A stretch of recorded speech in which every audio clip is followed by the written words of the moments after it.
एक बार वृंदावन के एक भव्य मंदिर में अक्षय तृतीया के पावन अवसर पर एक संत श्री बांके बिहारी जी के चरणों का दर्शन कर रहे थे। वे अत्यंत भाव विभोर होकर प्रभु के दर्शन में लीन थे और धीरे धीरे एक मधुर भाव भी गुनगुना रहे थे। श्री बिहारी जी के चरण कमल में नयन हमारे अटके, नयन हमारे अटके। उनकी आंखों से प्रेम के आंसू बह रहे थे और हृदय में केवल प्रभु की छवि ही बस गई थी। उसी समय एक व्यक्ति भी वहीं खड़ा होकर वह भाव सुन रहा था। वह सामान्य भक्त था, परंतु संत का भाव और उनका भजन उसके हृदय को छू गया। उस भाव को अपने हृदय में लेकर वह घर लौटा। घर पहुंचकर उसने भी वही भाव गाना आरंभ किया। उसकी आंखें बंद थीं, मन श्री बिहारी जी के चरणों में लीन था और वाणी से प्रेम छलक रहा था। लेकिन भाव गुनगुनाते समय उससे एक भूल हो गई। भाव था, श्री बिहारी जी के चरण कमल में नयन हमारे अटके, पर उसने उल्टा गा दिया। श्री बिहारी जी के नयन कमल में चरण हमारे अटके। थोड़ा उल्टा हो गया, पर भाव वही रहा, प्रेम वही रहा। वह व्यक्ति उस गलती से अनभिज्ञ भाव विभोर होकर बार बार यही गाता रहा।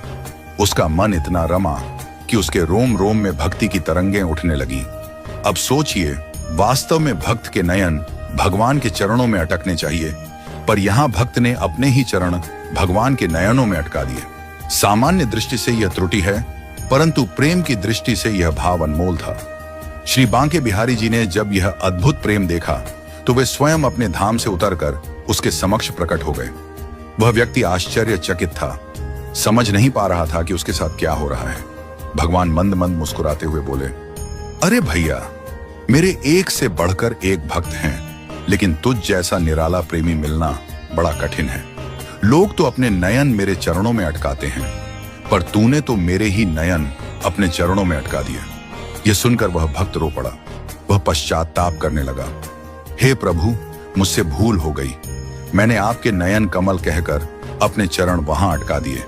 तब श्री बिहारी जी ने स्नेहपूर्वक कहा, प्रेम में कोई त्रुटि नहीं होती। मैं शब्दों का नहीं, भावों का भूखा हूं। तेरा प्रेम सच्चा था, इसलिए मैं तेरे भाव से खींचा चला आया। वह भक्त साक्षात दर्शन पाकर भाव विभोर हो गया। उसके जीवन की वह सबसे महान घड़ी थी। उसने प्रभु को देखा, उनकी करुणा को अनुभव किया और प्रेम की गहराइयों में डूब गया। उस दिन उसे समझ में आया कि सच्चा भक्ति पथ भाव का पथ है।